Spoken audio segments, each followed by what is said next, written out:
What's up, guys? Welcome to episode 67 of the Hive Mind podcast. Be sure to check out the podcast on YouTube, SoundCloud, iTunes, Google Play, and Twitch.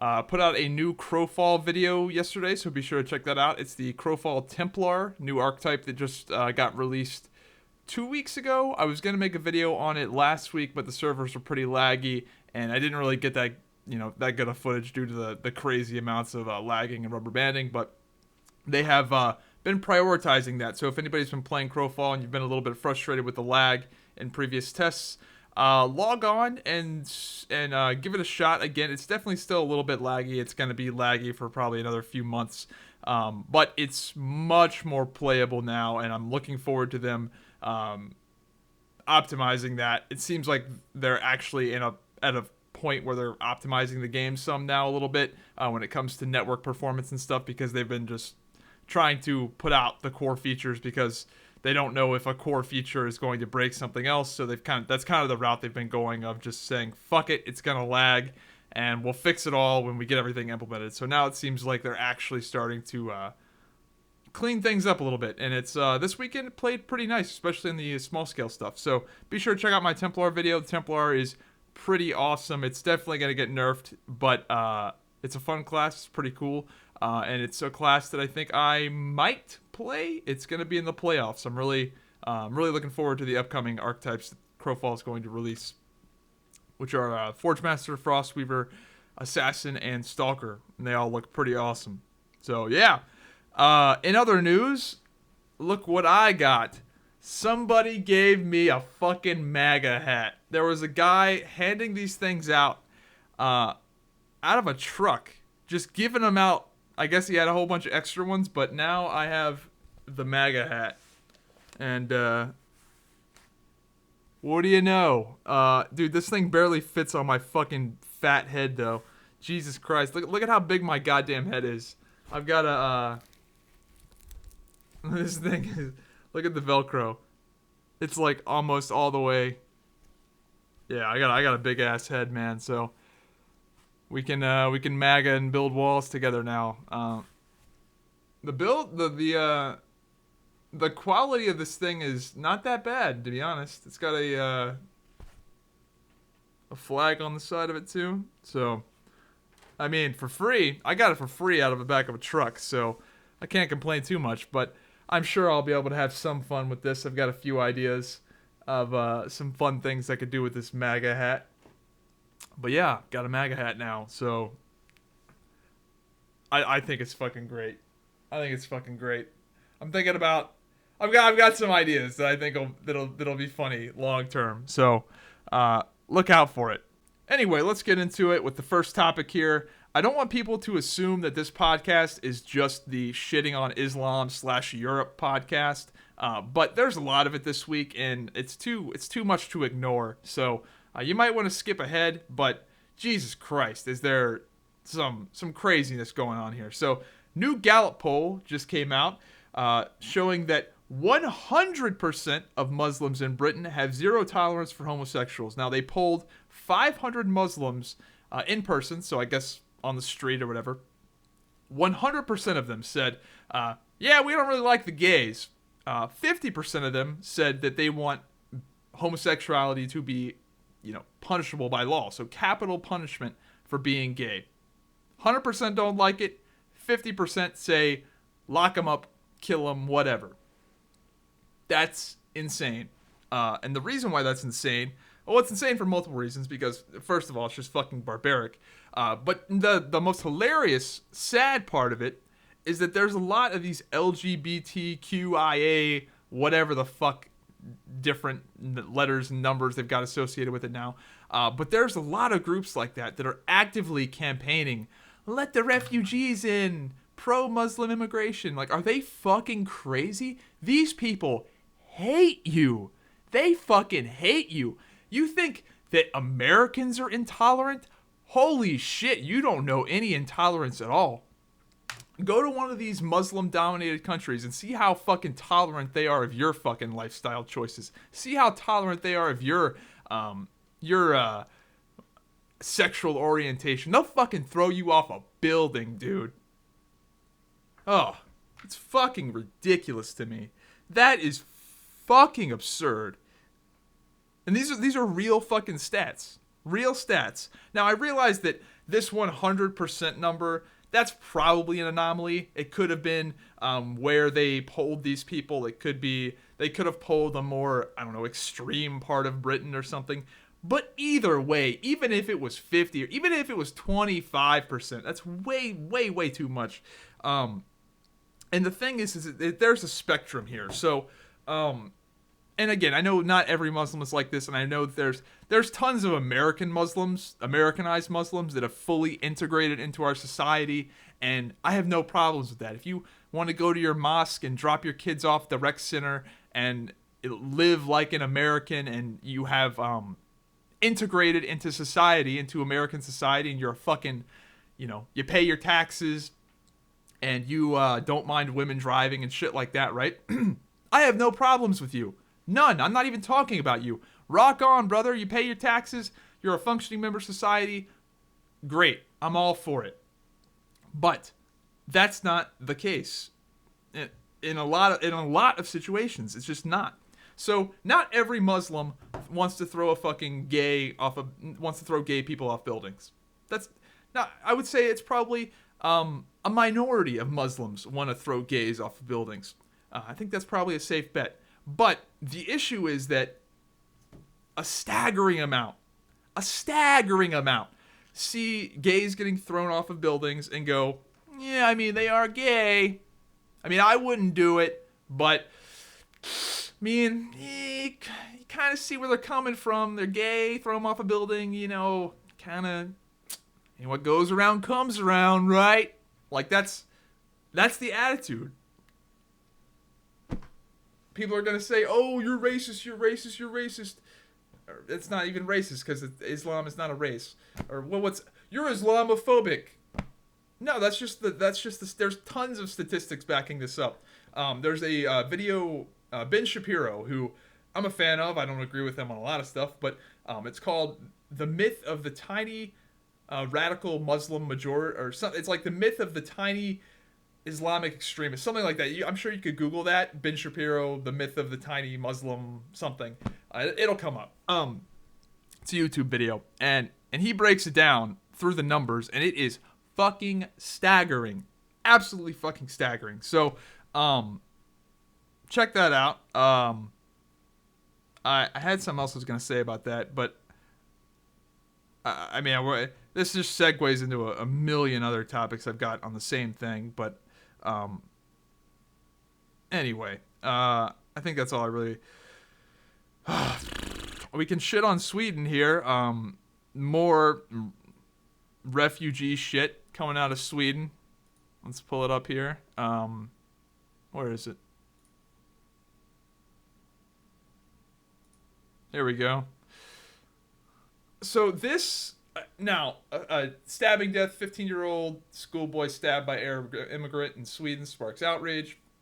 So, again, this is, an isolated incident. This shit isn't happening. Well, it's happening pretty goddamn frequently, let's be honest. But this is the kind of shit that is scary.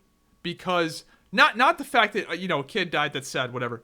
This is this is like the Sandy Hook kind of shit that gets people really up in arms. Like when kids die, it's like this force multiplier of craziness. And what happened here is that this kid was defending a girl. There was let me make sure I got this right here. I have the notes on my phone here. So this 15-year-old kid right here was defending a female classmate from being sexually assaulted by, you guessed it, an Arab immigrant. So, anyway, Arab immigrant stabs the 15-year-old kid, in the back, which makes it even worse. The fact that he got stabbed in the back, I think, is a detail that makes it just that much more evil. Like, he didn't even stab him up face to face. He fucking stabbed him in the back. Anyway, kid ended up dying, and you look at the comments of this article, and this is where it gets scary, because what I think what I think is going to happen in Sweden is that you're going to have. Here's my prediction for Sweden, and here's my prediction for a lot of these European countries. It's going to be like a 15-year-old girl that runs off the road. Sweden is going to go from being super fucking tolerant and they're going to slightly go into... Right now, they're in the process of slightly going into the ditch, right? And anybody that's been driving for a while knows that if you run off the road and you go into a ditch, you need to ride it out. You need to, get control of the car, ride it out a little bit. You're off the road. Yeah, it's going to be a little bumpy, but, slowly correct and get back on the highway and you're good to go. What I think is going to happen with Sweden is that enough of this shit's going to happen. They're going to go off the road, and then they're going to fucking overcorrect into the, 3-lane highway. That's what I think is going to happen. And this kind of shit in particular is scary because it's the most innocent people. It's the kids. And there's more and more shit like this happening. So... yeah, that's what I think is going to happen. Mumford & Sons boycotting Swedish music festival over high rate of sexual violence. Mumford & Sons is a band. I guess they were going to tour in Sweden, but they said, fuck it, too much rape.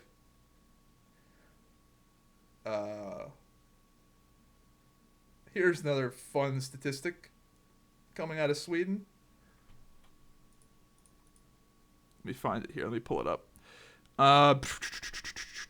Here we go. I can't believe this is even real. Fewer than 500 of the 163,000 migrants find jobs in Sweden. Yep. So that's okay. So here's the deal. You let in a bunch of immigrants, right? They let in 163,000 refugees. 163,000. Less than 500 are working out of 163,000. What the fuck is the end game here? Is this a success story? Are these people actively what's the word I'm looking for? There's a word I'm looking for. Adopting the Swedish culture? Are these people integrating into society? Is the process happening? That's my question, right? So Sweden, you're letting in all these people. Cool. You guys are nice. You're the nice guys. In fact, let me look on my phone here. I think there's a quote from some Swedish official. Yeah, Sweden considers themselves a humanitarian superpower. Great. Okay, cool. You're a humanitarian superpower. You let in all these fucking people. Less than, fucking 1% have jobs? 500 out of 163,000? What's the end game here? Is this working? Is this a viable strategy that's... are you gonna see some value out of this? Because I fucking don't think so. But then again, what do I know? But if I was a betting man, I think this is going to go poorly. So, I'm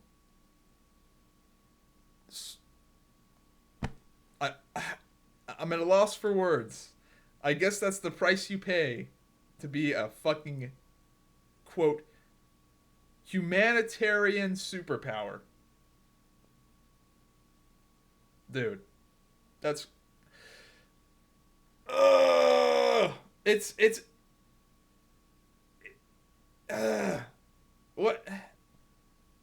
What do you say to that? What do you say to... Well, we want to be a humanitarian superpower, so let's just, fuck our country, right? Jesus Christ. When it comes to being a superpower, I'll tell you what. Being a superpower is fun. I want to be an economic superpower. I want to be a military superpower. I want to be a standard of living superpower. I want to be... what else is good? I don't know. Maybe it sounds fucking cruel, but I don't give a fuck about being a humanitarian superpower if this is what it entails. Because it doesn't really seem like a lot of good has come from this. So, and the funny thing is that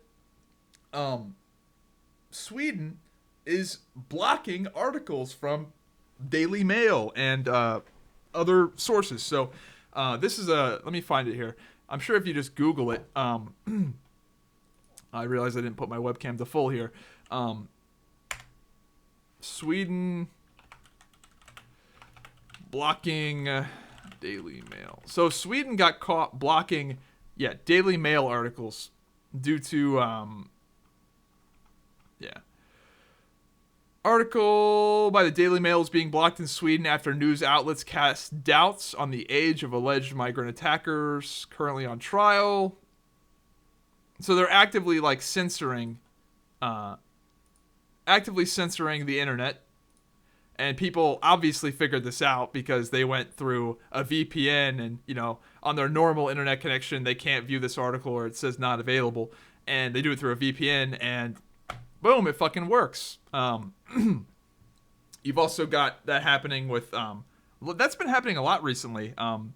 Imgur has been doing it to the Donald subreddit where if you click on an image from Imgur, it'll be like Imgur is currently over capacity. But if you do it and you click through from a link not from the Donald, it fucking works perfectly. So there's some bullshit like that going on right now. But anyway, I think that's about all I want to talk about in terms of shitting on Sweden and Europe. I think that's about it. I think I hit it all. But my main point here is, what's the fucking end game here? You let in all these refugees, great. You're fucking nice. Sweden, good for you. You're so nice. But what's the end game? How does this help you? Do you have a plan? Is there any plan whatsoever?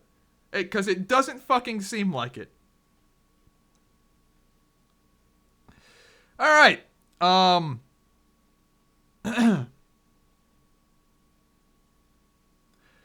Moving on. Milo Yiannopoulos. He fucked up. Milo Yiannopoulos definitely fucked up. Now, I am a little bit of a fan of Milo just because I like that he shakes the beehive a little bit. He is a provocateur for sure. I'm very aware of that. I don't take too much stake in anything he really says. I just find him entertaining because he pisses so many people off, and I think it's funny. But essentially, he got his book canceled. He got essentially fired from Breitbart. He resigned, but you know what that means. He had lost some speaking engagements. He really fucked up. And what he did was he basically said that having sex with let me make sure I've got this right here. But he essentially said in some cases it's okay to have sex with young boys that are like 13 and like younger kids that aren't at the age of consent. Now, he said that, but he also is cool. He also, this is why it's so weird. Like, he's not endorsing pedophilia, but he basically just said it's kind of complicated. And I'll back him up on that in saying that yes, it is kind of complicated. Now, however, 13, I think 13 might be a little young. However, kids these days are fucking savages. But anyway, so he didn't instantly condone young kids being with adults sexually, and yeah, he fucked up. He definitely fucked up. I don't know why he said 13, man. That was a bad. Yeah, that I think even for me, and I'm pretty open on this. Like, here's my stance on it, and this is, I might get in trouble for this, but here's my stance. If you're old enough to drive a car, if you're old enough to pilot a 2-ton death machine, then you're old enough to decide who you want to fuck and who you don't. That's my stance on it. So whatever age that is, in Virginia, it's 15 and a half. Which is crazy, by the way. Dude, when I was 15 and a half, there wasn't a corner I wasn't sledding around. There wasn't Dude, I was fucking flooring it, going 100 miles an hour everywhere I fucking went, man. Had a good time. So it is kind of crazy that you can drive at 15 and a half in a lot of states, but so yeah, I think you, in my opinion, who you want, I think you can make that decision at around that age, and I will give him some leeway here in the fact that it is complicated because I don't know if I want to talk about this, but let me make sure. Yeah, I'm not sure I want to talk about this, but fuck it. So I have to be very, very vague with some details here, but long story short, I hooked up with a significantly older woman, not crazy old, but when I was 16, 17, I think I was probably close to 17 if I wasn't 17. Significantly older woman. It was for sure illegal. For sure. And this is why I give him Milo some credit here, in saying that it's not cut and dry. It's not cut and dry. It's just fucking not. There are like in my situation, was I a victim? Fuck no, I was not a victim. And when I look back at that, when I was I did it multiple times. Here's the thing. So when I look back at that, there's times in life where you don't realize something is fucked up until much later after it happens. This was the opposite of that. So during when it was happening, in my little 16, 17-year-old brain, I was like, this is pretty fucked up, right? Like, she's a good bit older than me, right? This is a little fucking weird. And I basically fucked up that whole situation because I was so worried about how fucked up it was. And now I look back at it now as I'm older, and I don't think it's fucked up at all. Two people knew exactly what they fucking wanted, and had a good time, and whatever, no harm, no foul. So it's the opposite. You know, that's a situation where I think a lot of people would go, in the moment, they'd be cool with it, but then they'd think about, oh, that's so fucked up, you know, a few years after, right? No, I had the opposite reaction. So, again, I know some of you guys are probably pissed off because I'm being incredibly vague with the details, but you have to keep in mind that this person, I don't want this person to get in trouble, and if I give too many details, then people in my real life can maybe extrapolate it, and I don't want that to happen because this person should not get in, like, that's the fucking crazy thing too, is that if this, I mean, probably not because there's double standards, but if I was like a girl, for example, that hooked up with a significantly older guy at 16, and let's say I was a 16-year-old girl, I hooked up with like a 30-year-old guy, that guy's life could be ruined, or there's a good chance it could be ruined. Now, in my case, you know, women, let's be honest, they're not kept to the same standard, and there's a huge double standard in that regard. So I'm very aware of that, but it's crazy. Like, it's crazy how people's lives get ruined over that, and especially when it's like when you're 16, you fucking know, like, you're not a fucking victim. You're just not, because I've just seen it so many times where it's just like that 16-year-old girl is not a victim for hooking up with that 26-year-old guy. I can assure you, and she can assure you, that she's not a fucking victim. And in the same regard, I'm not a fucking victim. But at the same time, I get it. At the same time, we don't need to encourage that kind of shit. This is why I had to give Milo some credit, because that's basically what he said. Milo got in trouble for saying that young boys hooking up with older men is not always bad. That's essentially what he said, and he said it's complicated, and I agree, because it fucking is. And despite me kind of saying, like, listen, it's not always bad, I do think as a society we should probably discourage it.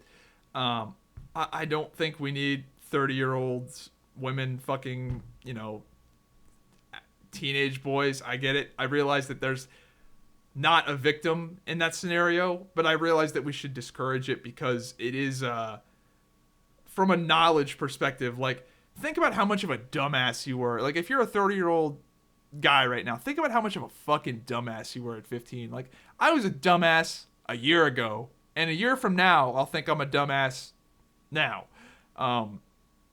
So there's just a huge just mental gap there. It's like people are at completely different levels. So I totally understand, and I think we should discourage that as society. And I think it should be illegal.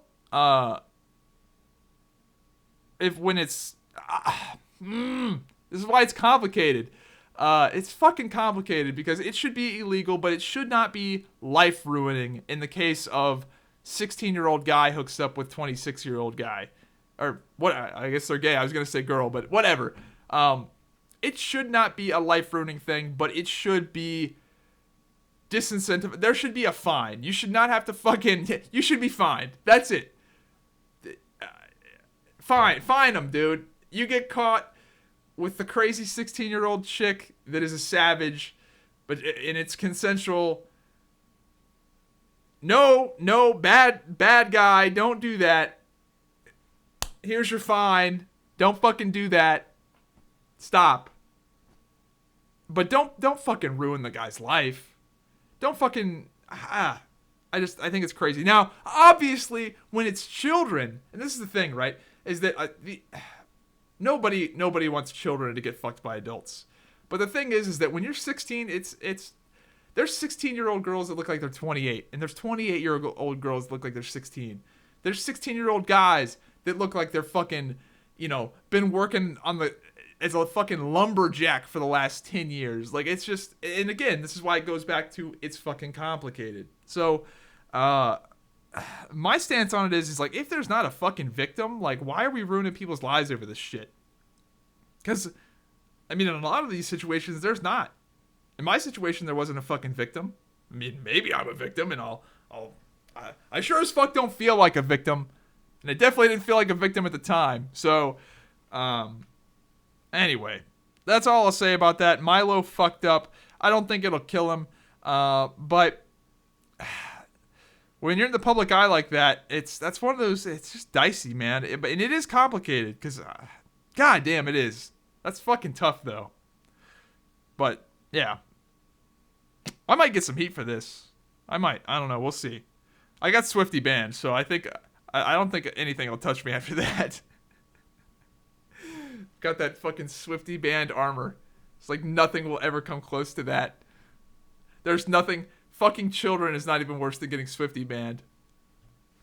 Okay. Alright. Let's move it on. Twitch streamer dies from 24-hour stream.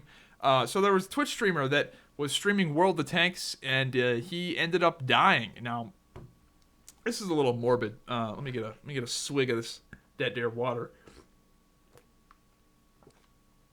So this guy was streaming, doing a streaming marathon, and he ended up dying. Now, this guy was a smoker and didn't appear to be living a crazy healthy lifestyle. But the thing is that. And I've said this in the past. I think I put a tweet out a few years ago saying, I wonder how long it's going to be before somebody dies doing one of these marathon Twitch streams. Because it's really unhealthy. It really is. And there's a big culture of one-upsmanship on Twitch because it's a competitive platform. And it's also young kids doing, stupid shit, right? So there's this culture of one-upsmanship where, I've got to be the guy that hits 1 to 100 in one sitting. And, I got to be the guy that gets, world first. And this happens a lot when I was playing WildStar, and everybody was going for those world first leveling achievements. And WoW for the world first stuff, or realm first leveling up stuff. People use drugs to do that shit. They use, like, amphetamines and Adderall and shit like that to stay focused, to stay awake.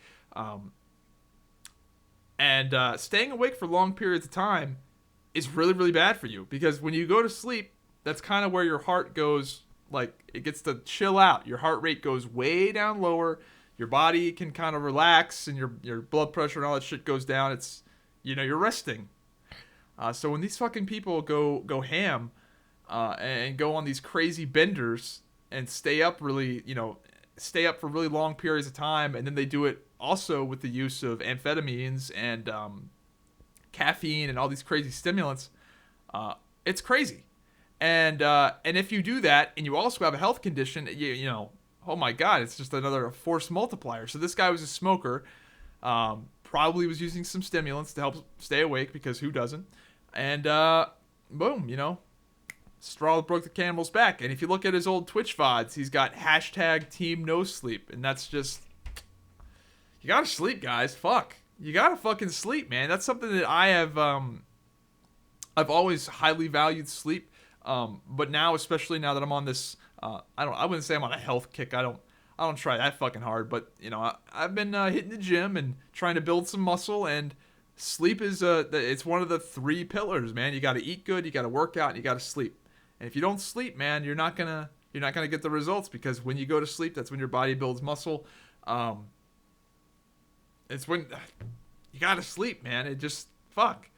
So many people nowadays are just like wired out of it. They just don't sleep, and they're wired up on shit. So I don't know. I might sound like a hippie, but goddamn, guys, fuck.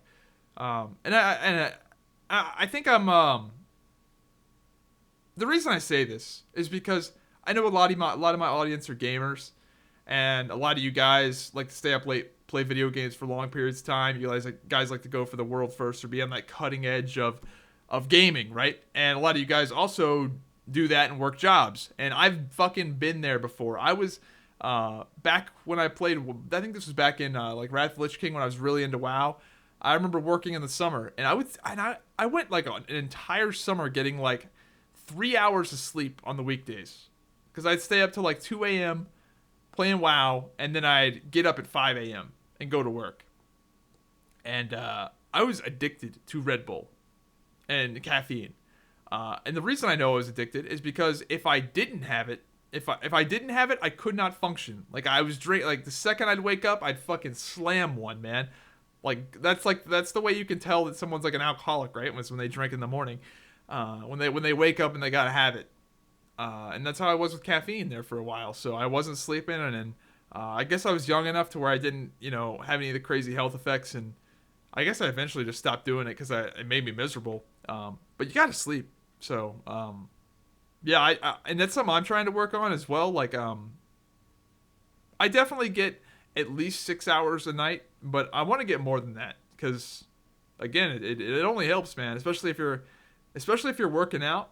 I know a lot of people that work out and they eat healthy and they work out, but they fucking don't sleep, so they don't get any results.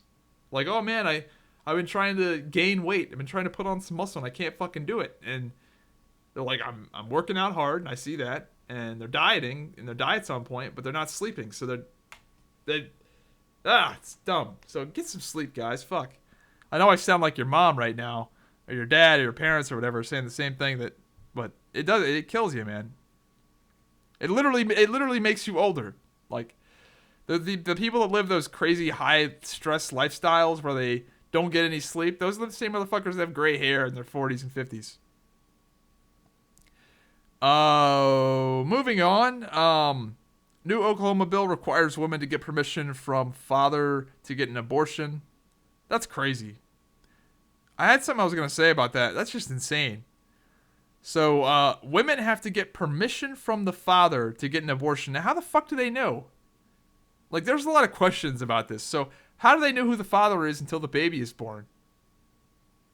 Like, couldn't the woman just be like, oh, it's not your baby? These state abortion laws are fucking insane to me, because it's not like it stops abortion. Like, oh, you just have to commute to another state to get your abortion. It just seems so pointless. I had something else I was going to say about that, but I guess not. Oh! I can segue in some real life shit into this next topic. So, I've talked about Donald Trump and the regulations thing in the past, and about how I thought it was like kind of a ridiculous statement of what Donald Trump said about regulations. He said this. He said, for every new regulation passed, 2 have to be cut. And when he said that, I thought that was like hilarious, because that's like a comical like schoolyard kind of thing that a kid would say. Like, you know, for every for every 2 things I get 1, or for every 1 thing you do I get 2. Like it sounds like some shit that a kid would say on the playground, right? But oh my god, I got my first dose of this in real life as of recently, and I knew the regulations were crazy, but I didn't know they were that crazy. So I work for a car dealership, and we deal with OSHA. I don't know what it stands for, but it's essentially the main regulators for. Do they regulate everything? What do they? Let me make OSHA. What does it stand for? Occupational Safety and Health Administration. So I guess they're the main regulators for industry in this country. And we have a car dealership. My family does. And we've got a shop, a body shop. We work on cars.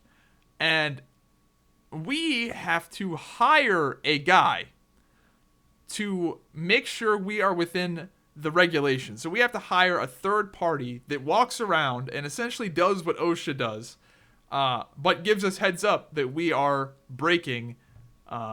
potentially breaking a regulation. So we have to pay this guy to help us regulate the regulations. And you would think, right? You would think that these regulations, like obviously nobody wants completely unregulated shit. Nobody wants people dumping battery acid into the ocean and shit like that, right? But it's crazy.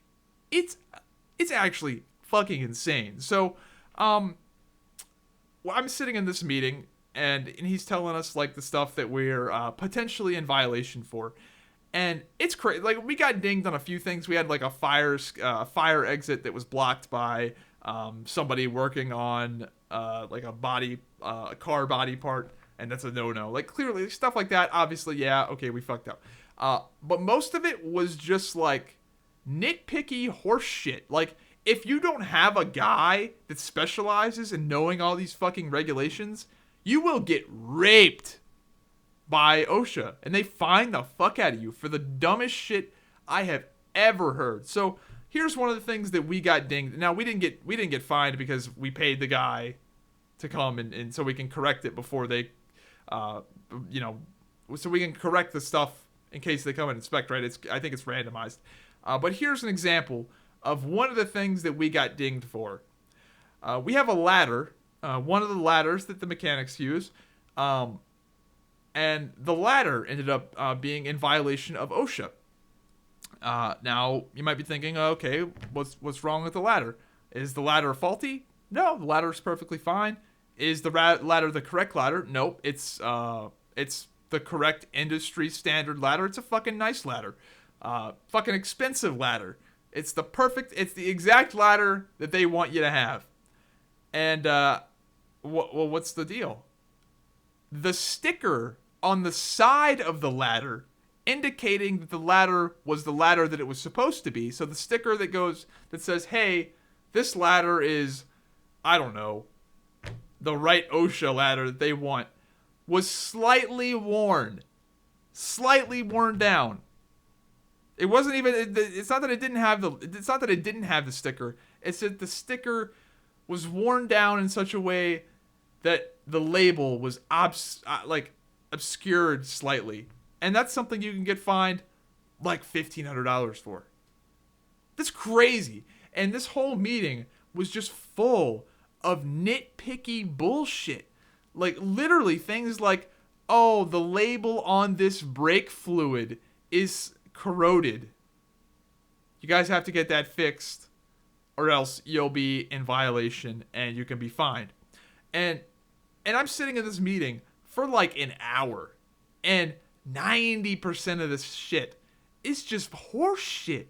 Just absolute fucking horse shit. To the point to where, like, if you didn't have a guy, like, if you didn't hire a third-party guy to go and look and scour the entire building for this, there's just no fucking way.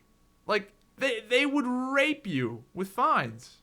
And it's crazy. It's absolutely insane. These goddamn regulations really are crazy. Now, Donald Trump, he said this in the past, and I kind of thought it was a little bit of bullshit until I got a taste of it myself in the real world.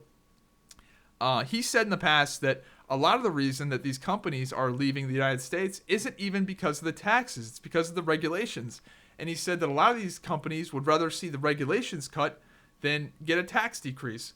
And I heard that and I thought, maybe that's some political bullshit to, help cut regulations. Maybe this is just, because, money's money, right? You cut taxes, it's a net gain.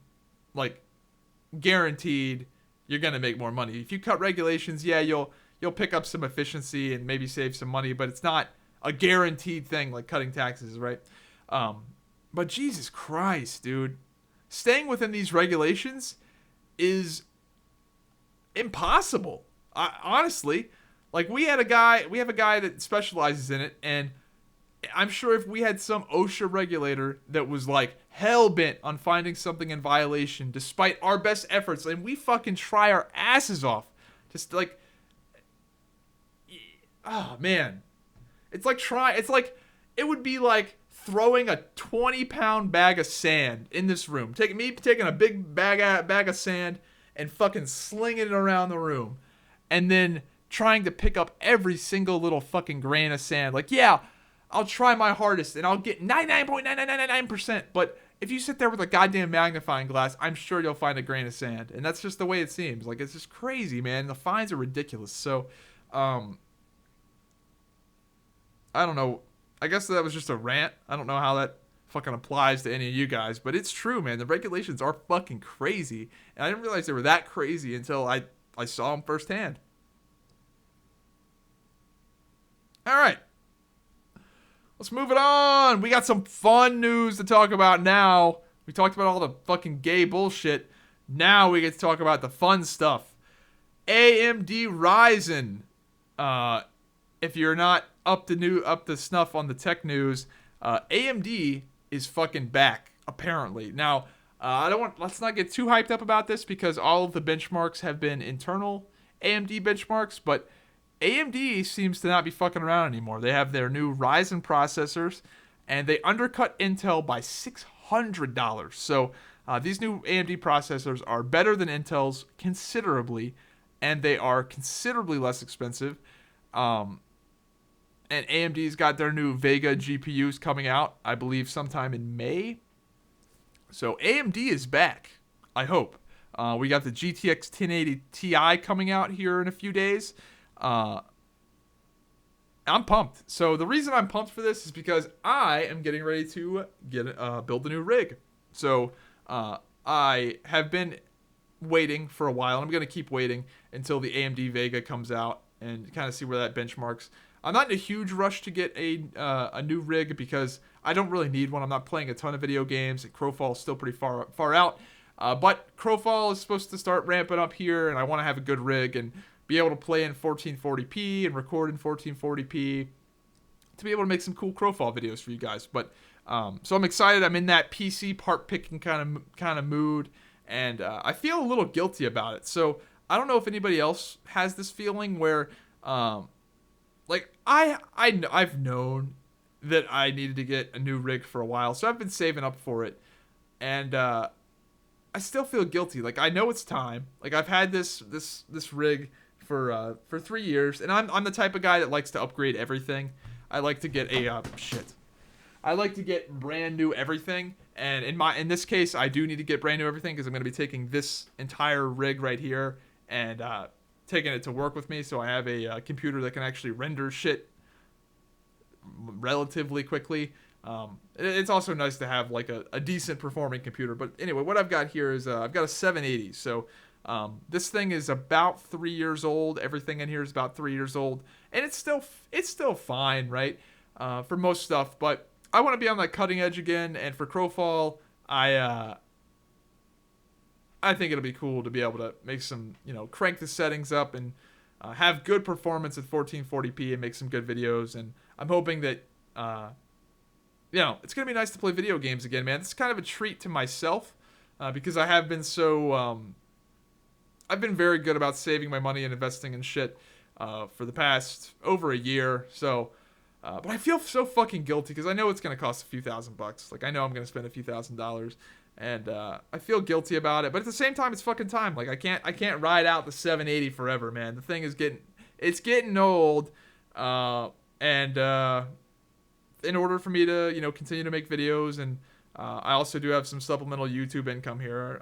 So I mean, it is a business expense. I fucking pay taxes on the money I make doing this YouTube thing and Twitch thing and whatever. So it's time, but I still feel guilty about it. So I don't know why I do, but I'm sure that when the time comes, by the time I actually build this rig, which will be probably mid to late May, and Crowfall is more of a game by then, and hopefully I'm playing, video games more and playing Crowfall more, and I'm really into it. Maybe I won't feel as guilty.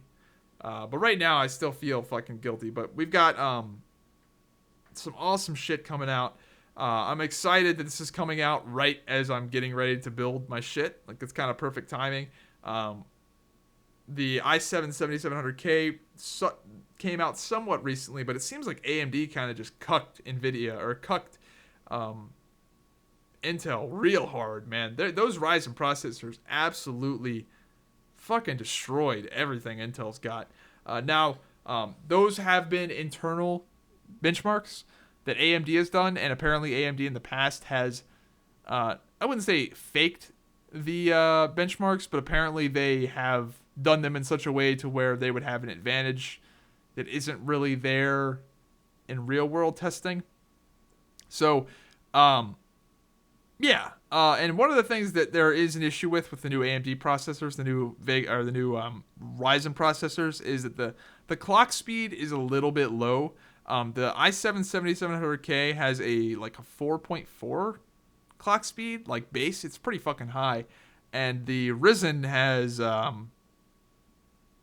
think it turbos up to 4. I guess it's not that much of a difference. So that was the one thing. I think the AMD Ryzen can turbo up to 4.1, and the Intel can turbo up to 4.5. I don't know.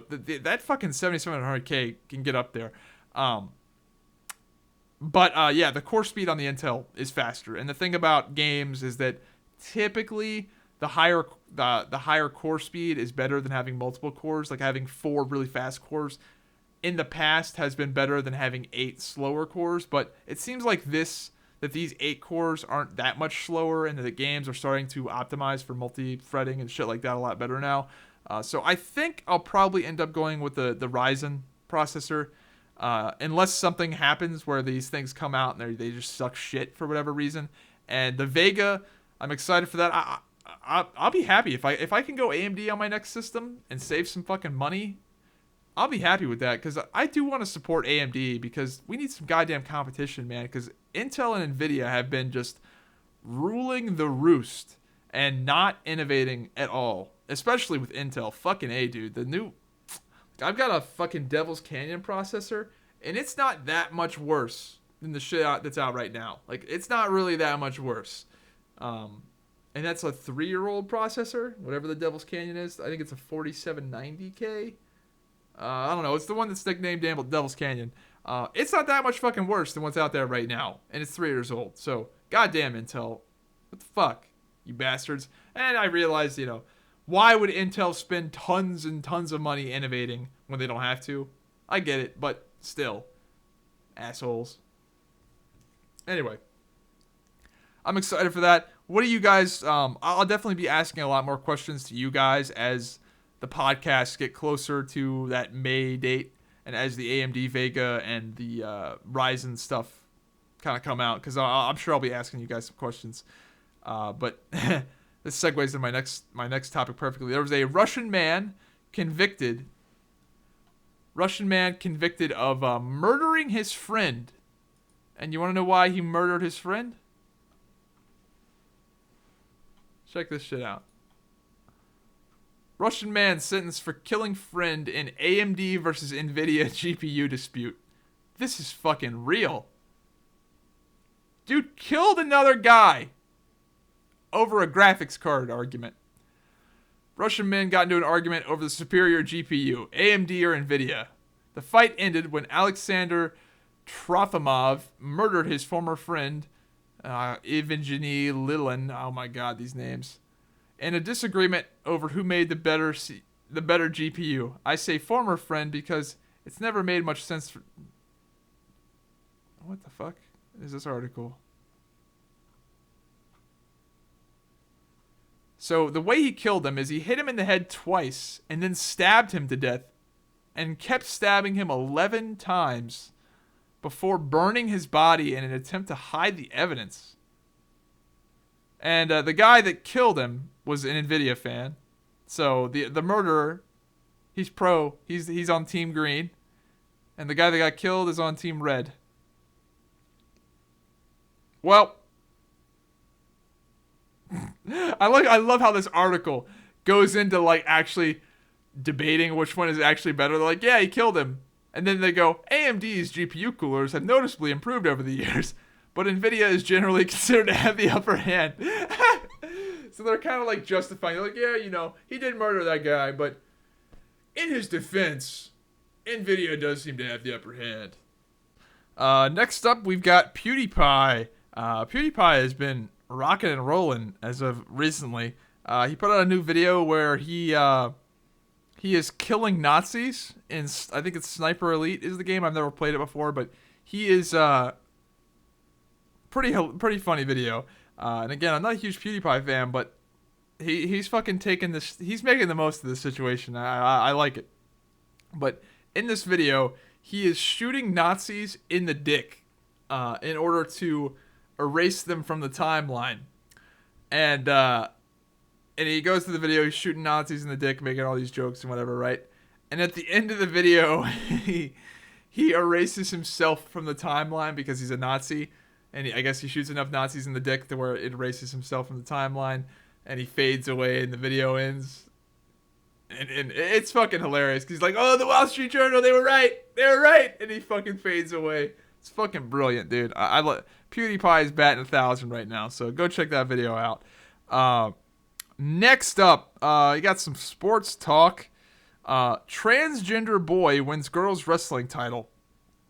So here's a fucking, I believe this is in Texas. This is crazy. So, and I have to kind of feel bad for the girl here, God, dude, the whole transgender thing. Like, what do you? It confuses the shit. It's hard for me to keep track of, like, I guess, girl. Anyway, this boy, this girl wanted to be a boy, and she wanted to wrestle other boys. So it's a girl that is fucking pumped full of testosterone. So she's in transition to become a boy, or at least attempt to become a boy, whatever. And she wanted to wrestle other boys, which, I guess fair enough, right? I mean, at least she doesn't want to wrestle other girls and have the testosterone, right? But Texas law would not let her. So Texas said, nope, you're a girl, you gotta wrestle other girls. So you had this girl that was pumped full of testosterone wrestling other girls, completely demolishing them, to the point to where her competitors were just forfeiting rather than competing. So she ended up winning the state title. And here's the thing, right? So I've got no hate for transgenders, but they really don't have a place in sports. Like, I'm okay with you being transgender. You know, I don't hate on people that have whatever. How do I want to word this? So, I don't hate people that have depression.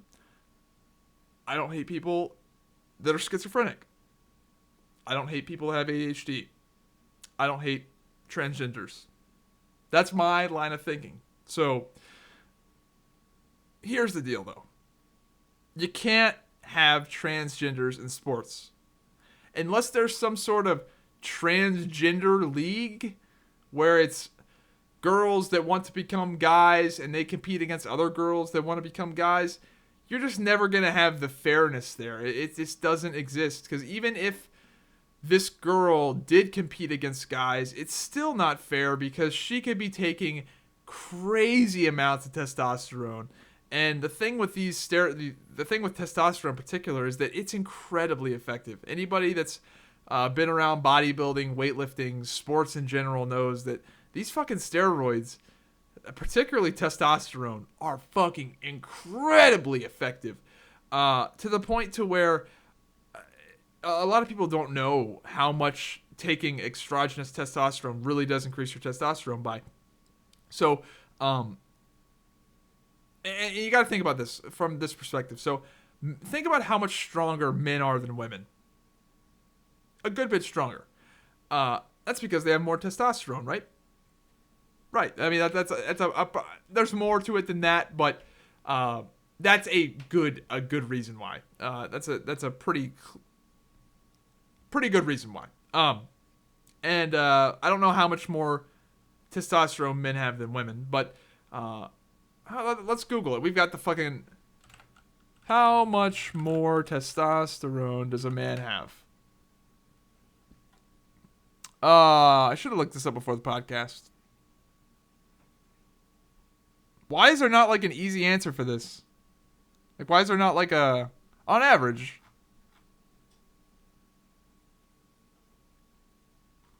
Though female. Okay, so females have around 1,200, and men. What the fuck? Why is there not an easy answer for this? Why is there not just a graph?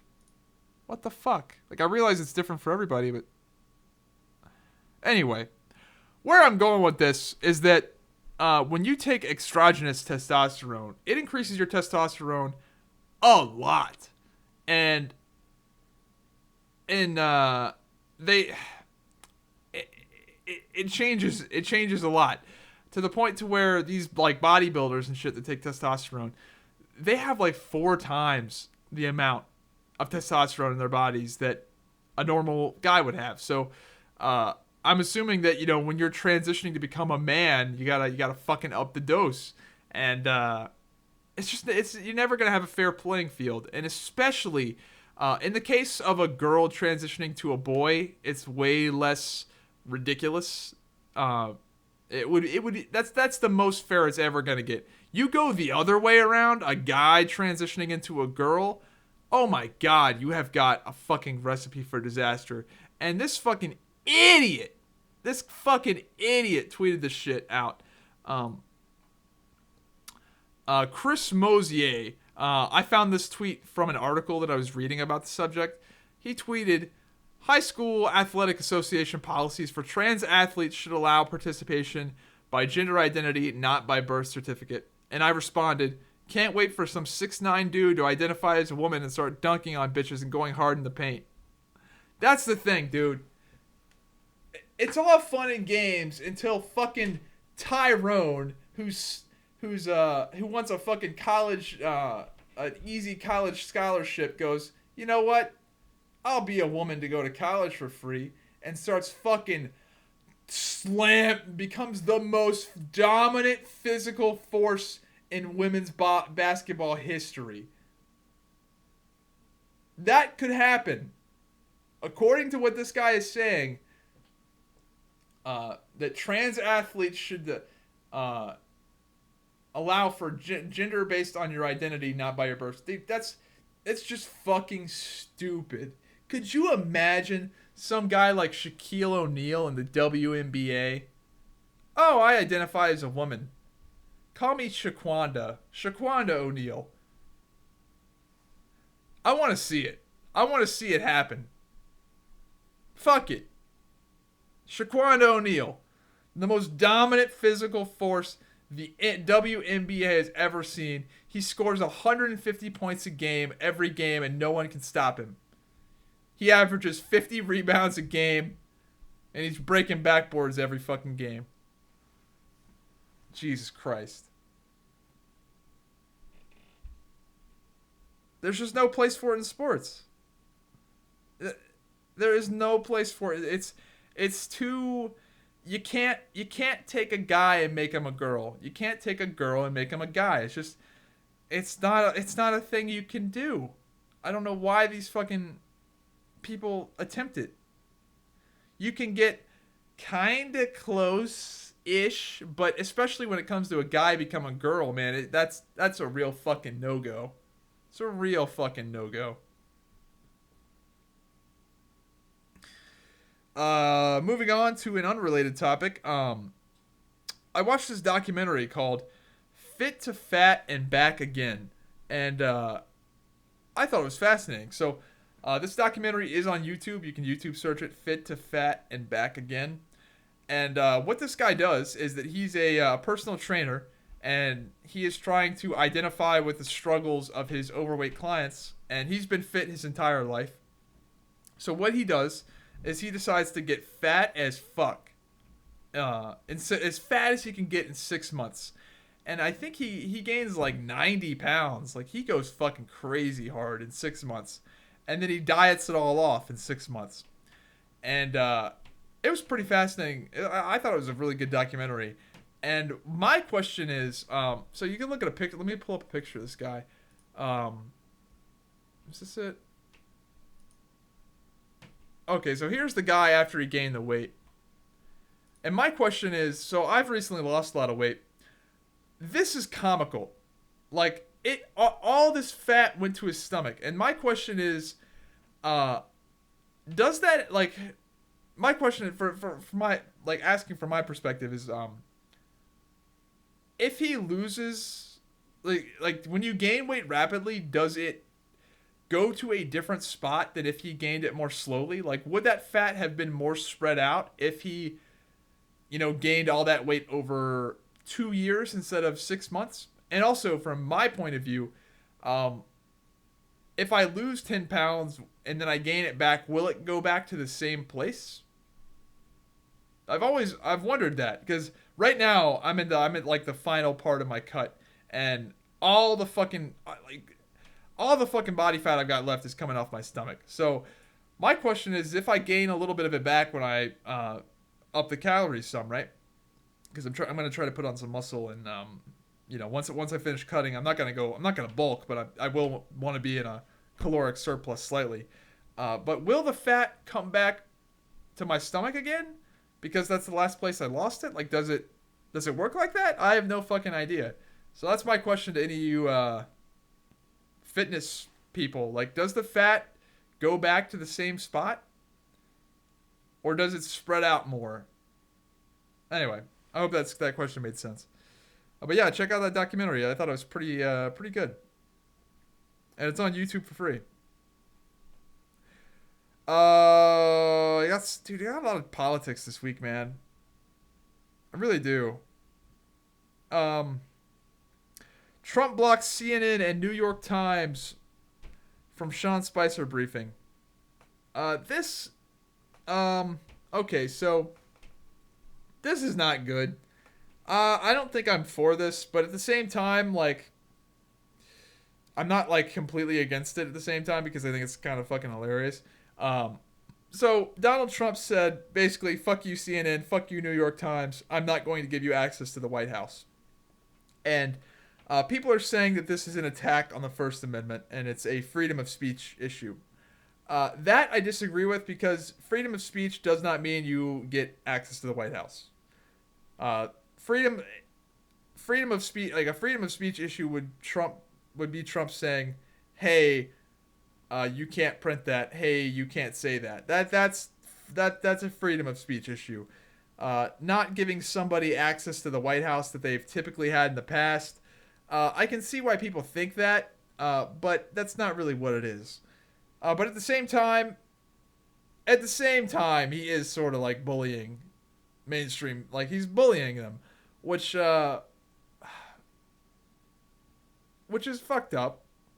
But at the same time, it's fucked up what they did to Trump. Like, it's fucked up what the mainstream media is doing. Like, Wall Street Journal with PewDiePie, for a perfect example. Like, the mainstream media really has fucking gone crazy. So it's really hard for me to feel sympathetic to them when shit like this happens, because they just are full of shit.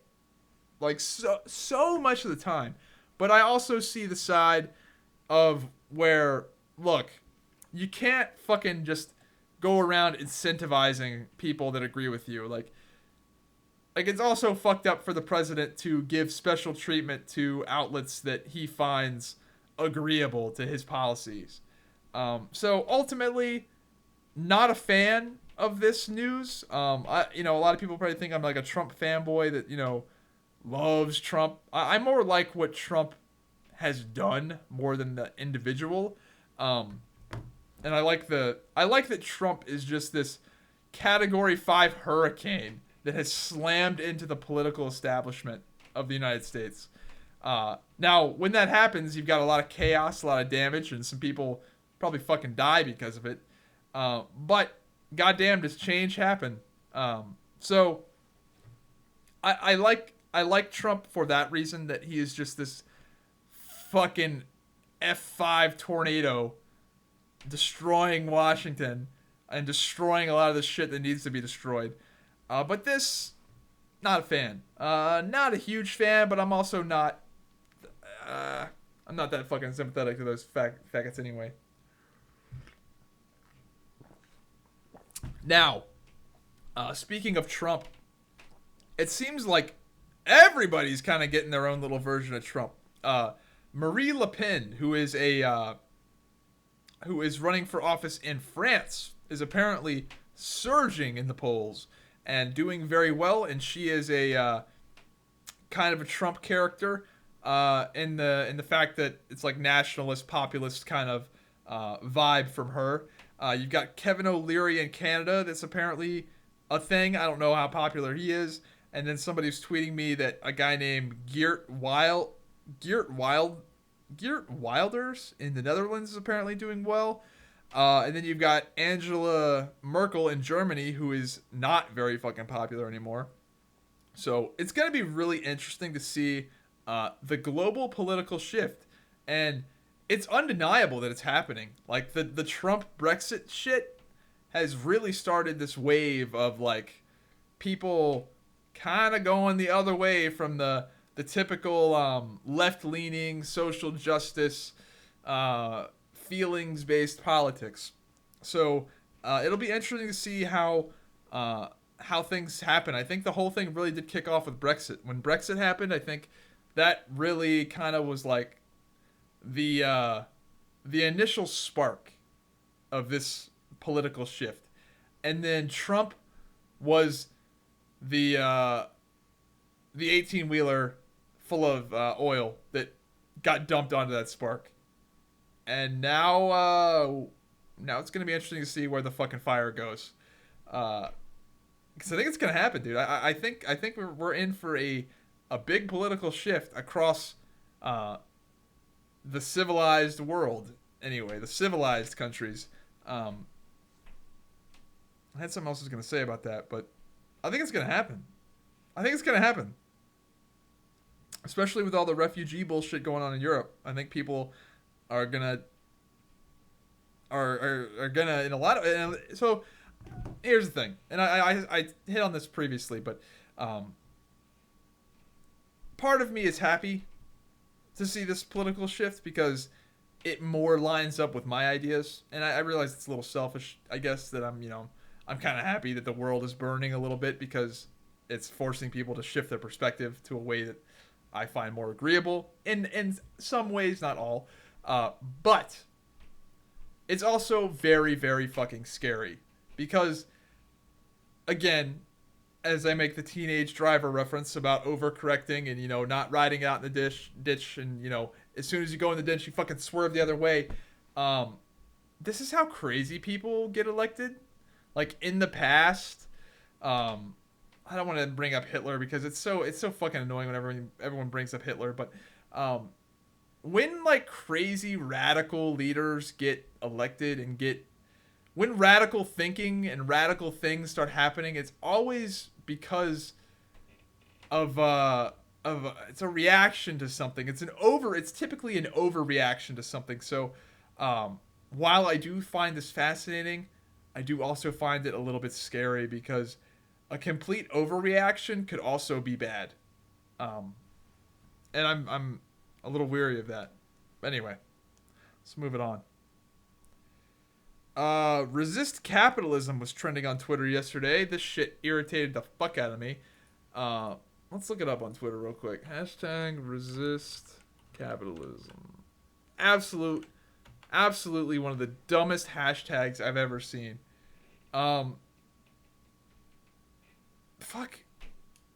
Fucking so stupid, dude. I just can't believe that there's people that think like this. Like how goddamn stupid are people, man? This is one of those few things where like there is no other side, dude. If you think that capitalism, if you think there is a better version of a better alternative to capitalism, you really just are a fucking idiot. Now I realize some people are gonna say, well, oh, you've got, a more socialist view of capitalism, but whatever. You can have more socialist versions of capitalism, but ultimately capitalism at the end of the day is the... Oh, somebody's calling me. Sorry, bro. I'm doing a podcast. But ultimately capitalism, it's the only thing that works because it factors in the human element. And the human element is that people are inherently greedy. But capitalism takes that weakness of humans, we're fucking greedy, and better society with it. I'm a greedy person. I want to be successful and do well. So I work hard and try to provide value to society so I can get the things I want. And if I want more, which most people do want more, I need to provide more value to society. That's how it fucking works. In this fucking utopia land of, oh, everybody should be equal, it doesn't work because people are fucking greedy. I don't want to be equal to you. I want to be better than you. And I'll be the first to admit that. Most people are too fucking stupid and too fucking, what's the word? Delusional to think that they're not greedy. You're greedy as fuck. I care about me, my family, and my friends. I don't give a fuck about you.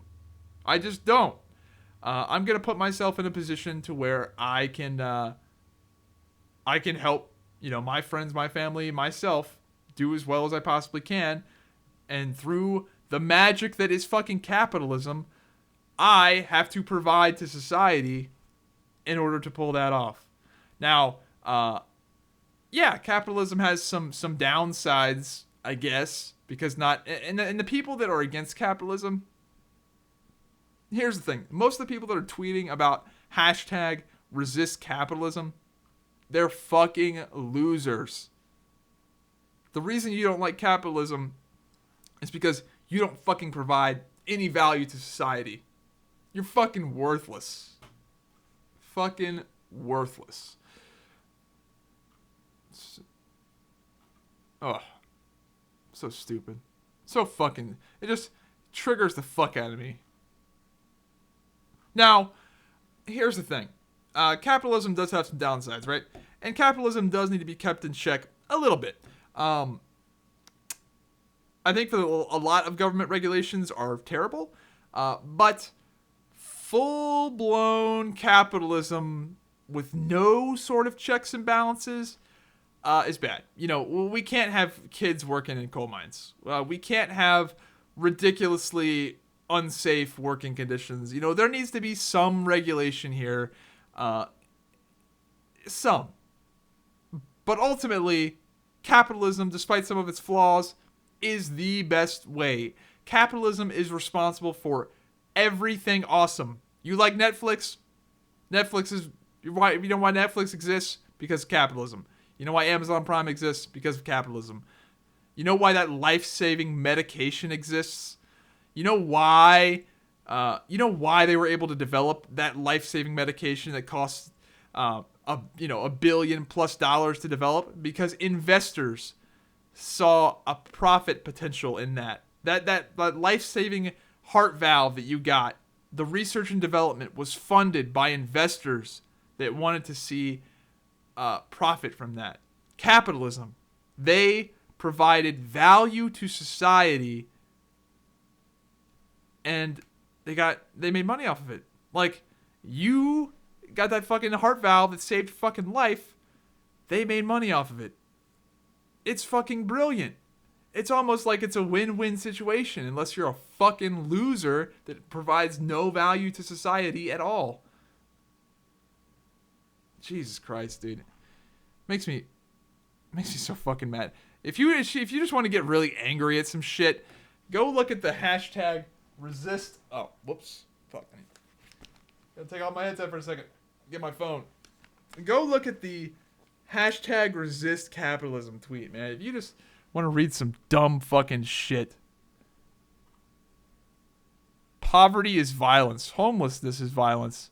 Inaccessibility to healthcare, education, and nutritious food is violence. What the fuck? What kind of tweet is that? Hashtag ResistCapitalism. Communist idiots are tweeting hashtag ResistCapitalism on their iPhones and laptops which were created by capitalists. That's the thing, man. And here's a tweet that I've seen a million times. Capitalism didn't create phones. Capitalism didn't create Twitter. The people's labor create all of these things.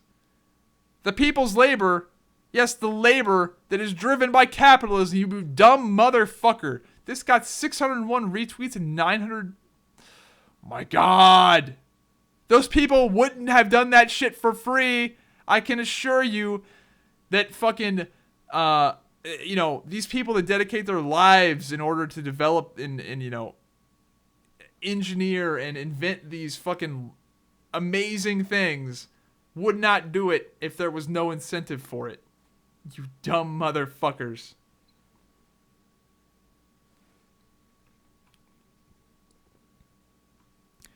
Capitalism strips people of their humanity and turns them into data points. If your goal is to save humanity, your aim is to hashtag resist capitalism. Oh my fucking God. Jesus Christ.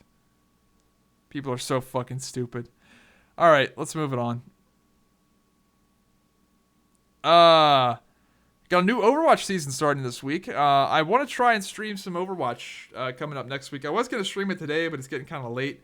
But I'm excited for that. I'm excited for the Roadhog nerfs. I'm excited to... I don't know. I'm excited for the new Overwatch season. I'm hoping that the meta opens up a little bit more now that Roadhog is going to be less of a part of it. I'm a big fan of playing Reaper. Reaper is one of my favorite heroes in the game. And anybody that keeps up with Overwatch kind of knows that Reaper has been in a really weird spot because Roadhog was kind of like a better Reaper than Reaper. So I'm very pumped for his nerfs because I want to get back on my reaping. I want to reap it up some. So yeah, I'm excited for that. And the last thing, this is a new poll that came out today, or at least I heard about it today. 49.8% of college students think that student loans will be forgiven. Ha ha ha ha ha ha ha. So 50% of people that are going to college think that they're not going to have to pay back their loans. Good luck with that. Good fucking luck with that.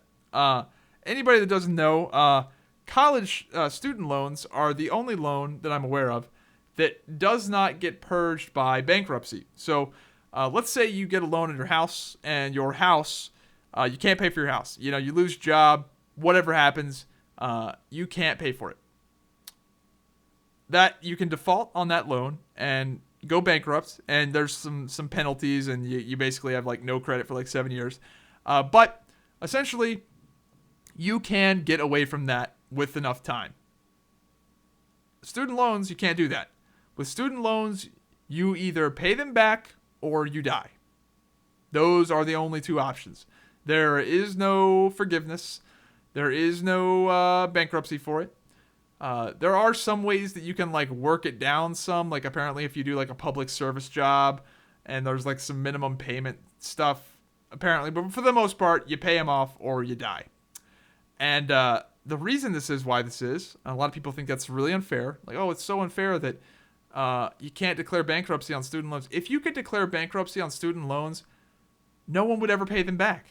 You come out of college, right? You're 23 you come out of college, right? I didn't go, part of the reason why is because it's so fucking expensive and I didn't see the value in it. But you come out of college, you've got no assets. You've got, $200,000 in student debt. You've got no assets. Why wouldn't everyone declare bankruptcy? In fact, I think people did that a while, like before they made that a law. I think a lot of people were just doing that. There was a lot of doctors and lawyers and, smart motherfuckers that realized that, going, hey, I'll go to school, get all this, student loan debt, and I've got nothing to lose. Fuck it, I'll go bankrupt, and they can't take thing away from me. That's the thing, right? They can't take away your fucking medical degree. They can't take away your law degree. There's no collateral. That's the huge difference between, defaulting on your house and defaulting on your student loans is that they can take the house back. The house has value. The property has value. They at least can get something back. Student loans, man, they got nothing. Fucking nothing. So that's why it is the way it is. And you're going to pay it back. I can assure you. I can assure you they're going to get their money. Sally Mae is coming for that ass. But anyway, I didn't go to college. And I don't regret it. I'm not saying I'll never go to college.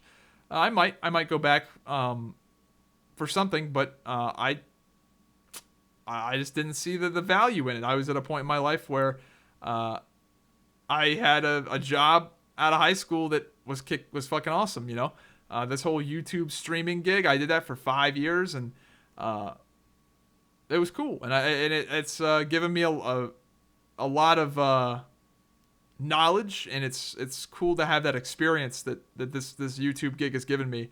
And I think it's a very valuable thing on a resume to say you've run your own successful business for 5+ years.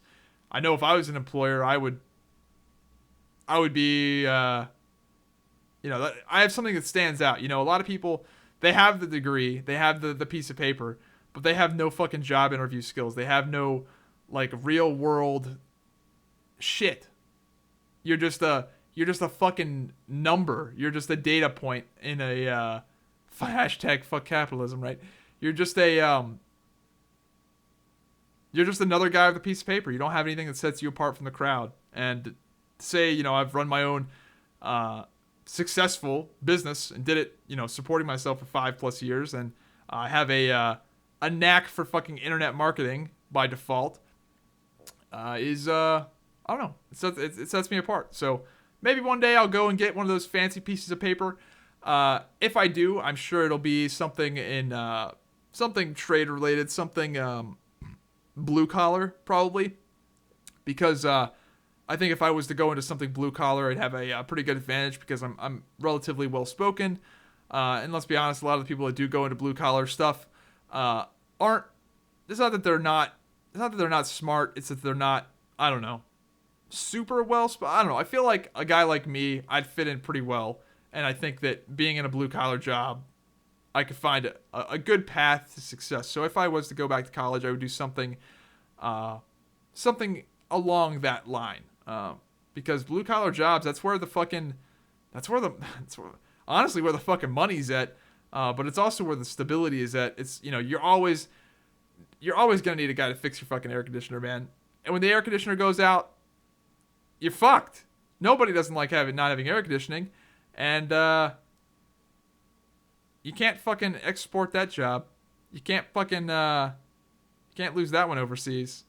So and also becoming a guy that knows how to fix air conditioners, way shorter process and way cheaper process than I don't know, becoming an IT guy, becoming another IT guy, becoming another whatever business, becoming another guy with another degree. And the thing is that, a lot of this is because my generation was told, oh, you got to go to college so you can get one of these white collar office jobs. Well, newsflash, when everybody does that and everybody becomes a white collar office worker, supply and demand, motherfucker. There's there's a big supply and not that much demand. Your value is shit. Meanwhile, if you're a relatively smart guy that knows how to fix air conditioners, you can just fucking destroy and make a killing. To the point to where I know guys that run their own small little handyman businesses Like they fix, I don't want to give too many details away here, but I know a guy. He works in septic tanks. Literal shit. He's got a literal shit job. Millionaire. In his 40s. Millionaire.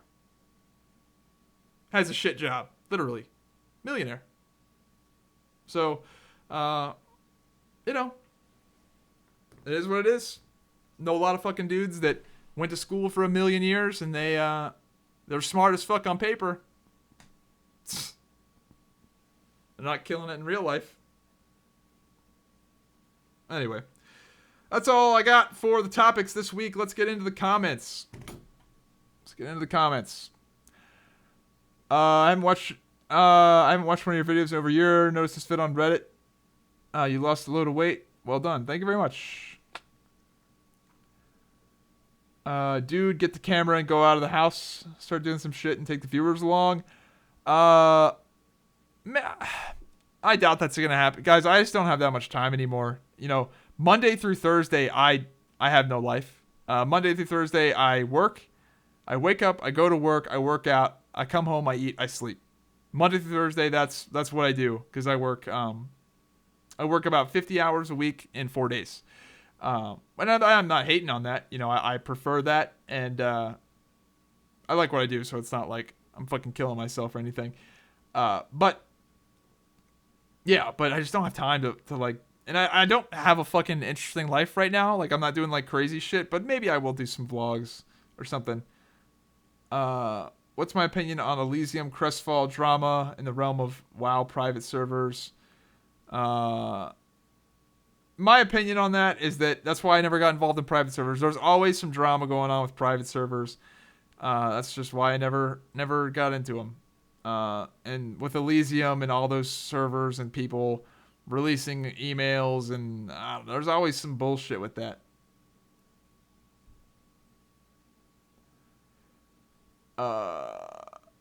Taxes are way higher in Sweden, but you don't just get healthcare, you also get education, blah, blah, blah, blah, blah.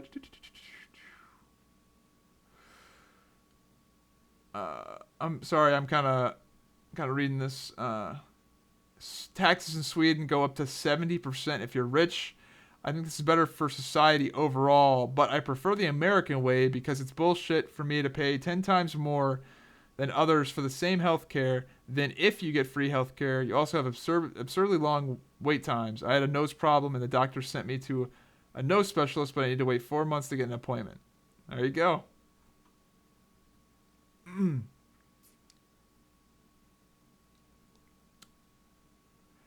Even with the examples of what will happen when letting refugees into Europe, people still want to let them in. Do they actually want to destroy their developed civilization? Sorry, some of these are like statements, not like questions. Talking a lot about investing and saving for the future, but what happens if there's an economic collapse? What will you do then? And then I responded, what if a meteor hits the Earth or Yellowstone explodes? If there really is some sort of cataclysmic event, the only thing that matters is food, guns, and gasoline. Luckily, my family is covered on those. We're covered on those. This is a bigger topic. A lot of people don't invest because they go, oh, what if the world explodes? What if the fucking economy crashes? That line of thinking has existed for forever, essentially. I think, let me see if I can find it. Reasons not to invest graph. Yeah, here we go. Oh, wait, this is not the one I was looking for. Fuck, where's it at? Is this it? Sorry, I'm trying to find it.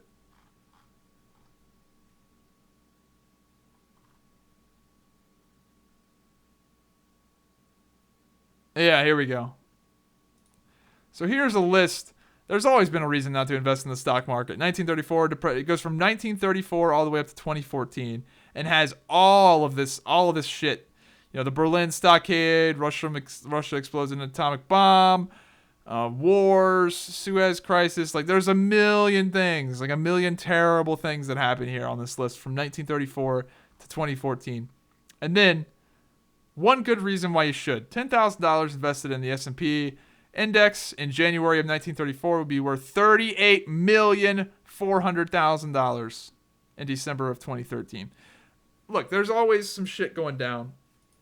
And maybe there is a cataclysmic event that happens. And I invest in, and this money that I'm investing is pointless, right? And maybe the economy does crash, right? If the economy crashes, there is so much more to worry about than, oh no, my investments. If that happens, that's going to be the last thing I think about. The first thing I'm going to be thinking about is, how do I lock down food, water, shelter, guns, gasoline? That's all that fucking matters at that point. And the only realistic way I see that happening is war, crazy war, or a huge natural disaster. If a meteor hits the United States or some shit like that, that would fuck some shit up. But people have always been thinking there's going to be a collapse, and there probably won't be. But if there is, the last thing I'm going to be thinking about is my investments. So I'm saving for the future, man. Saving for the future. What are my thoughts on this new trend of pro sports players where they think the earth is flat? I think that's just a publicity stunt. I don't think anybody's that fucking stupid. I think what was it, Kyrie Irving that said the earth is flat? I think at some point, like, are these people trolling? I don't know. I don't really have much of an opinion of that, other than I think it's probably not real. I think it might be a case of Miley Cyrus, like kind of like how Miley Cyrus does ridiculous bullshit when in reality, apparently she's like a tame person in real life, but she just does all this like ridiculous shit for media attention and publicity. So my opinion on AMD Ryzen and Vega, I already covered that. Somebody copy pasted the Bible. Those aren't Jews over there. I think this is a copy pasta. Some proof that the Israelites are black. What the fuck is this?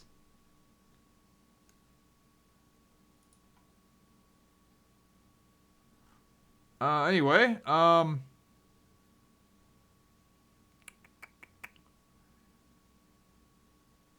Zyback should make videos reading erotic novels. Should check out the Dauntless MMO. Nah, I've never heard of that. I'm sure this has been asked many times, but Zyback, what business website do you use for index fund and stock purchases? I like Vanguard. Vanguard is the boring option. Vanguard is very good if you just want to buy shit and hang on to it for decades, which is my plan. But if you want to be more active and buy and sell and try and make money more quickly, then like if you want to try and beat the market, that's not the way you want to go. Ultimately, do your own research. I know it sucks to hear that because that means you got to go do a bunch of work. But I like Vanguard. It's boring. But definitely look around. I mean, there's like Vanguard, Fidelity. There's a whole bunch of them, and they're all pretty damn close. Vanguard is the one I like. Their whole thing is slow and boring. It's the fucking, what is it? Tortoise and the hare kind of thing. Like, it's that kind of thinking. So yeah, my whole game plan is to get rich slow, save money, and just try and ride the wave, man. Ride the wave.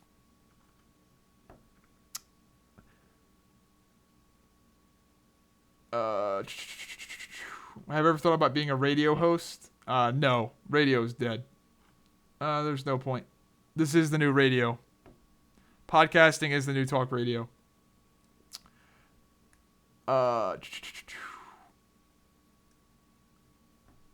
talking for an hour makes me feel like I have friends. Instead of cutting costs, frugality. Why don't you try and increase your income, spend time learning to do something essentially. Then this guy goes off about what he does. Yeah. I could. Here's my view on it. It's way easier to save money than it is to make money.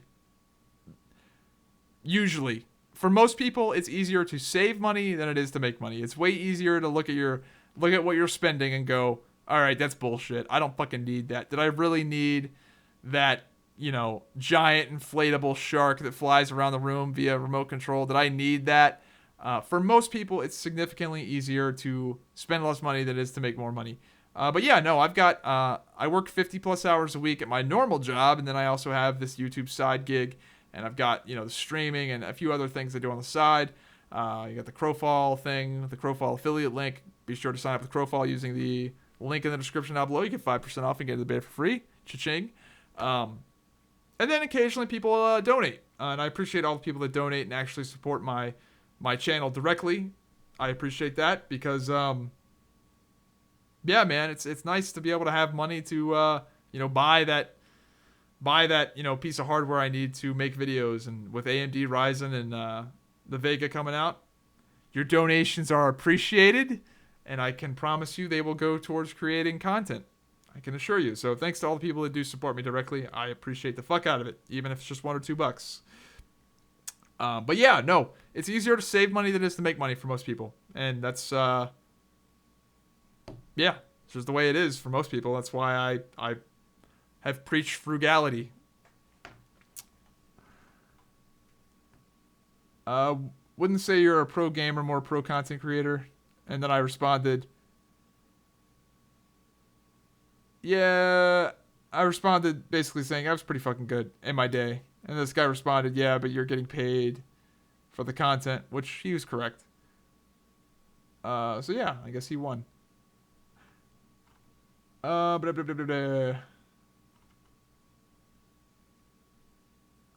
guy asked about Amway. Oh, it's not at me. I think that most people exist within the middle of the conservative versus liberal argument.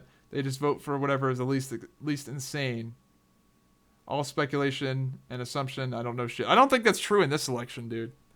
In this most recent United States election, I don't think people voted for what the least insane option was. I think even pro-Trump people were kind of like, this is a wild card pick here. Trump was the insane pick, for sure. And that's coming from a guy that would have... I didn't vote, but I would have voted for Trump. 10 times out of 10 over Hillary Clinton.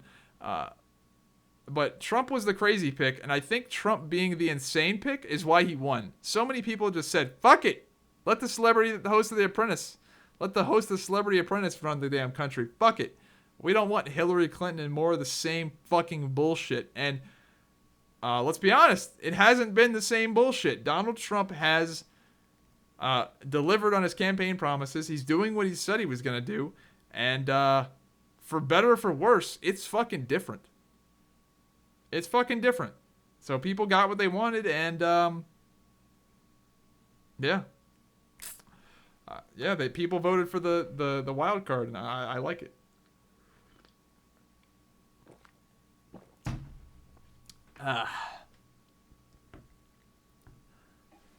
Some guy went off on a big rant about Shay Carl. I think his wife deserves every penny. She's been a part of Shay Carl since the beginning, supportive, literally bore the children that everyone loves. It's clear that she deserves $25 million. Knowing Mormons, though, they're probably going to try and work it out. Yeah, maybe. Yeah, I think in her case, yeah, she definitely does deserve some money if she does get a divorce. Like that's the thing, right? So, I've been pretty outspoken about the fact that men get fucking raped and divorced like 90% of the time, but in some cases, yeah, the women are entitled to some money. I just don't know about the whole 50-50 thing in a lot of cases. I think that the men get fucked over way more most of the time. But in this case, yeah, I don't know about 25 million, but definitely entitled to some money for sure. For sure. And that's it for the comments this week. All right, guys. I hope you enjoyed the podcast. Yeah, be sure to check it out on YouTube, SoundCloud, iTunes, Google Play, and Twitch. Be sure to check out my newest Crowfall video on the Templar. It's a fucking kick-ass class. It's definitely going to get nerfed, but it's a fun class. And be sure to sign up for Crowfall using that link in the description down below if you're interested. You get 5% off, as well as I get a little bit of kickback from it. There's my shilling for Crowfall out of the way, but I'm getting pumped, man. Crowfall is starting to come together. I hope that they slowly... I hope that they give us some new archetypes quicker. They say they're going to soft launch the game by summer, so I would assume that's into summer because that's typically how devs work. When they say something is coming out in the fall or in the summer, it's usually not early summer or early fall. It's usually like the last fucking second of summer. So yeah, I'm excited for Crowfall. Excited to potentially build a new rig coming up here in May when the Ryzen stuff starts coming out, or not Ryzen, Vega starts coming out. And I appreciate all the people that have donated for that. I've had a few people donate and say, hey man, put this towards your new rig. I heard you've been talking about it. So thanks for that. And thanks for all the people that listened. I know this podcast was probably not my best one. It was very political this week, but yeah, did I have any? And let me look at my bookmarks here and see if I